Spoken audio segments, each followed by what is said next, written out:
Recentemente tem saído muita notícia em jornal sobre a musculação, inclusive, em especial para as pessoas que estão com um pouco mais de idade, ou pessoas que precisam começar sei lá, algum tipo de atividade, indicando a musculação, em especial até musculação para perna, né? Para ter uma boa longevidade. E eu queria que vocês comentassem, na parte de ser uma pessoa saudável, a musculação realmente ela tem esse papel? Assim, além disso, o que mais que ela ajuda a gente no dia a dia, tanto fisicamente e mentalmente? Bom, a gente vai começar falando de musculação e a gente, como sempre, vai extrapolar para várias outras áreas, porque a gente está falando de saúde. Saúde não é um ponto, saúde é todo o âmbito da sua vida em geral. Mas, respondendo à questão do Charles, acho que é muito importante frisar aqui. Musculação, sim, é importante para todos, todas as idades, só que, como tudo na vida, é um remédio e tem dose. Tem dose, tem posologia. Então eu preciso saber o que eu tenho que fazer, como eu tenho que fazer, quando eu tenho que fazer, quantas vezes eu tenho que fazer. Então, isso é muito importante. Não existe receita de bolo. Seria muito fácil eu falar, todo mundo, faça tal treino. Não existe. Eu não sei se esse é o mais ideal para você. A gente tem um padrãozinho, uma coisa que não vai prejudicar ninguém, que a gente costuma chamar de treino adaptativo, treino inicial. Todo mundo já começou na academia? Tá bom, muitas pessoas já começaram na academia e fizeram aquele treino por 2 meses que é um porre, que todo mundo faz igual. São 10 repetições, 3 séries de tudo. Isso te ajuda? Claro, ele está te ajudando a construir um pouquinho de músculo, construir um pouquinho de propriocepção, construir um pouquinho de ensinar o seu corpo o que ele vai ter que fazer. Mas, se a gente pensar em fisiologia muscular, para o meu músculo, por exemplo, crescer, ganhar massa, eu preciso fazer com que eu tenha um protocolo de a cada 48 horas estimular o mesmo grupo muscular, no máximo 72, porque ele tem um processo inflamatório, depois ele para de regenerar e desincha, vamos dizer assim, perde volume. Então eu quero, para ganhar volume, fazer nesse período. A carga também é importante, porque se eu fizer uma carga muito baixa ou muito alta, eu estou estimulando um tipo ou outro de fibra. Então, a musculação é muito importante. Ela vai ajudar, mas ela tem dose. Queria que ficasse isso muito claro. E lembrar que só a musculação, ela não é suficiente. Porque o que acontece? Por exemplo, o Rica falou aí de pacientes com diabetes. A gente sabe muito bem que o diabetes é uma doença, vamos dizer assim, né? É uma doença, na verdade, as diabetes mellitus, que a gente não tem o açúcar sendo muito bem utilizado. Um caso de algumas pessoas porque não produzem insulina, que é o hormônio que põe o açúcar para dentro da célula, e em caso de outros porque a insulina ela vale menos. É como se ela tivesse uma inflação muito grande e a insulina pouco fizesse efeito.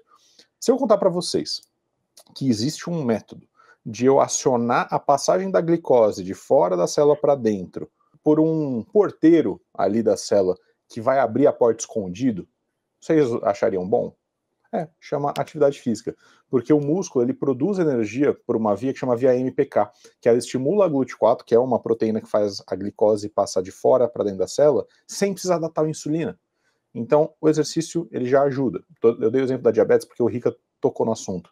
Se todas as doenças possíveis, existe algum protocolo de treinamento que vai ajudar. E por que eu falei que não é só musculação? Lembrem, para eu trabalhar, por exemplo, meu coração, ele tem que fazer uma musculação própria. Só que ele está o dia inteiro trabalhando, fazendo força. Eu preciso, talvez, estressar ele de uma forma diferente. E se eu ficar fazendo só musculação, talvez não seja o ideal para ele. Então, exercício é uma coisa muito importante, mas eu tenho que saber dosar, tá? Então, acho que o Rica vai querer complementar, falar um pouquinho, mas eu queria deixar esse start da conversa. Musculação é extremamente importante. E não é só isso. Tanto que, antes de passar a bola, os novos guidelines estão preconizando que não só faça-se atividade resistida, que é a tal da musculação, mas que a gente aumente a ingesta proteica. Não estou falando só em proteína animal, proteínas. A animal ela é mais fácil de se ingerir, mas basicamente a gente quase triplicou a orientação de necessidade de ingesta proteica. Em homens é importante, em mulheres ela é mais importante, e mulheres após a menopausa mais ainda, porque o fato de eu consumir proteína, mesmo se eu não treinar, faz com que o meu corpo entenda de que ele não deve destruir o músculo, porque normalmente o músculo é uma fonte de proteína, eu destruo ele para usar essa proteína em outro lugar. Se eu tenho a proteína correndo ali, circulante, o meu corpo vai entender, não precisa destruir o músculo, porque se alguma hora eu precisar, eu tenho aqui.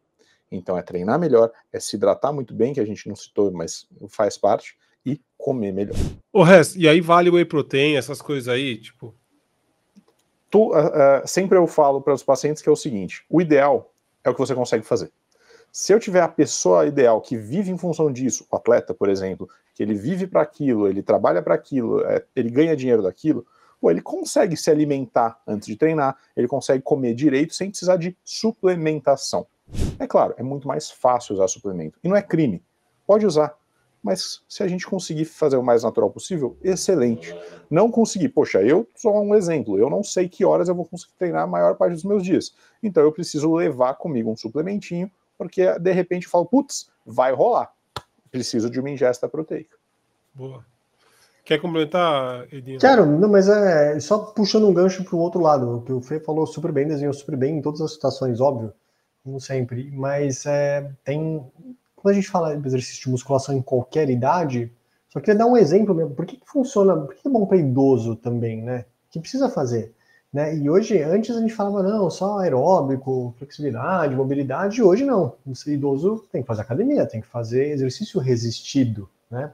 Pô, você precisa levantar e sentar da cadeira. Você precisa conseguir fazer isso. Você precisa diminuir seu risco de queda, né? Então, você vai aumentando a chance de você cair. Se você tem musculatura para você conseguir, né, dar passos maiores, você conseguir se equilibrar melhor, sustentar melhor o corpo, melhor. Se você cair, você precisa conseguir levantar, você precisa conseguir levantar da cama, né? A musculatura que faz isso, né?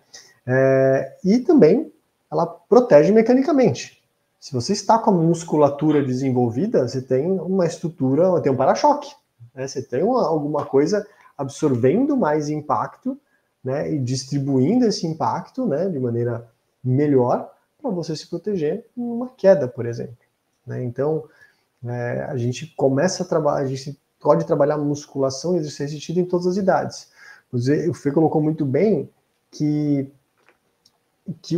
a dose varia. Então, são tipos de exercícios diferentes que nós vamos fazer, que a gente vai fazer com crianças, e o objetivo também é diferente do que com adolescente, com adulto, idoso, né? São objetivos diferentes, tipos de treinos diferentes, com cargas, doses, né, assim dizer, diferentes, né? Então, para todas as idades vale a pena. Putz, criança vale a pena? Pô, vale. Se você estiver pensando em ensinar um gesto esportivo, por exemplo, é um dos exemplos que vale a pena. Porque você não pode começar, você pode começar cedo.